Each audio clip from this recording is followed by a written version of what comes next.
Hello, my friends. Welcome to Talk to Me Tuesday for Tuesday, August 8th, 2023. This is Jennifer.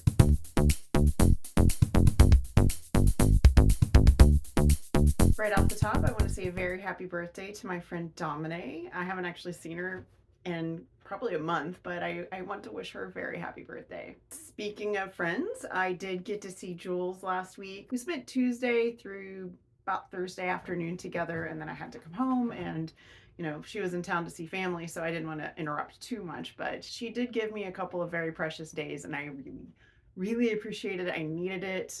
We hadn't seen each other since Quilt Festival last year, and it was just a really low key best friend time, and that's really what I needed. We hit some antique malls and some craft stores and that kind of things while we were out. And the only thing that I bought that wasn't food or drink was this little iron. It's a little cast iron iron, and there were a couple there, and I had Jules pick the one that I was going to get, and we got this one because this is the shape of her iron. And yeah, so I really like this one. I love a tiny iron. I think I have 4 or 5 now. And yeah, it's just a fun thing to look for when I'm traveling. That's not like a real souvenir. It's not a t-shirt. It's not a button or a whatever. It's just a neat thing to look for when I travel. Since I got home, I have had a little bit of time to sew, and that I definitely want to share with you guys. I have gotten my quilt top pieced. I still don't have a name for this. I have a couple of things kind of percolating. These are probably a couple of different generations of orphan blocks, and I'm trying to think of something fun for that. But yeah, so I'm really happy with this. Let me move over here so you can see the side too. You can see pretty much the whole top here. I am planning a pieced border. It was in my original plan. I just haven't done the math for it yet. I haven't figured out exactly how it's going to work. And I'm not in a big rush because my quilt frame is not set up yet. It's not going to be set up probably for a couple of months. So I'm just taking my time and enjoying the process. And anyway, this was a nice thing to work on in between pajamas, which I will be making more of.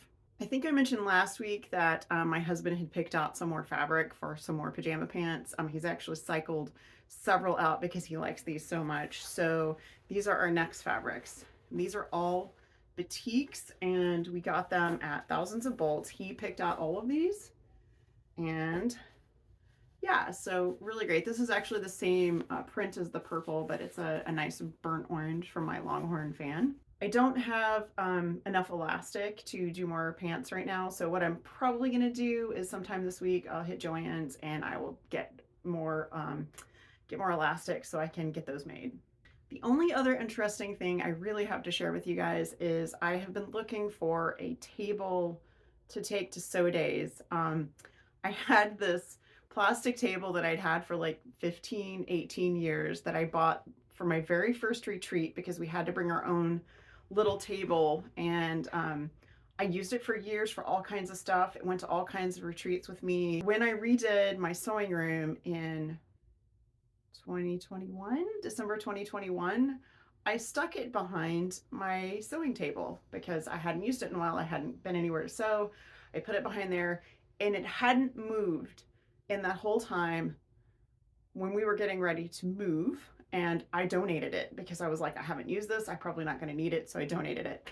Well, now my friend Janice and I are planning a sewing day every month, and I need my retreat table again. So I need my sew day table.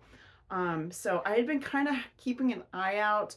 The table, like the one that I had bought years ago, which I had bought at Big Lots, it was going for like $40, and it was just a little plastic table. So I was like, I mean, I actually wanted something heavier duty because it was okay, but if I had to replace it, I wanted something a little heavier duty that wouldn't shake when I sewed. Long story short, I found one at an antique mall on this weekend. My husband and I went to the antique gallery in Round Rock, and we walked in the door, and I said, the one thing that I'm keeping an eye out for is this table. I kid you not. The next booth we walked into, this table was sitting right in the middle. I'm gonna insert a couple pictures here. It's perfect. I need some height if I want to use my Singer 301, but my Kenmore fits perfectly. I can just use it as a regular table with it down, but it's adjustable, and I love it. It cost about $20 more than I was planning to spend on a plastic one, It's light enough that I can carry it up my stairs. That was not a problem. I carried it up my stairs, no problem. It's in great condition. It says manufactured in Missoula, Montana on the bottom, but I can't, the rest of it's blurred and I can't read it. So yeah, anyway, very happy about that. And we'll be getting to take it on its first field trip to visit Janice in a couple weeks. So guys, that is going to be it for me. It was a good week. It's been hot, but obviously it's been hot. You guys know it's all over the news how hot it is. I'm really grateful that we had the radiant barrier and the extra insulation put in, or I probably wouldn't be up here right now. I am looking forward to figuring out the border for this. I'm looking forward to making more pajamas. And until next week, you guys have a wonderful week. Have a crafty week. And if you haven't already, go watch Jules' video, because the quilt that she made for her great niece is unreal. It's amazing. It's one of the coolest things I've ever seen. So I'm actually going to put a link to that somewhere up here. You guys go watch that video. It's phenomenal. I will see you next week. Bye.